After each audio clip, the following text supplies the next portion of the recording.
अकोला शहरामध्ये आज एक मिरवणूक चालू होत्या. अंदाजे 4 वाजता मिरवणूक सुरू झालं आणि अंदाजे 6 वाजता जामलीपुरा चौका हे एरियामध्ये आल्यानंतर काही आपसीत काही गैरसमज, काही अफवा आणि काही कन्फ्युजन झालं. त्याच्यामधून काही तणावपूर्ण वातावरण फक्त 2-4 मिनिटांसाठी झालं होतं.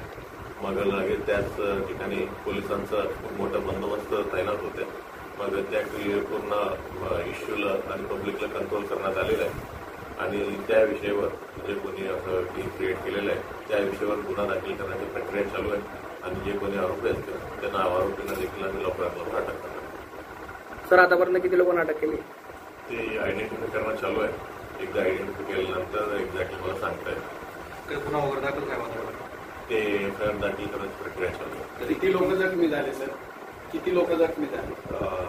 ती जखमीची पण माहिती घेतो आपल्याला सांगा. गुन्हे किती लोकांवर दाखल किंवा काही निष्पन्न झालेले असतील आरोपी?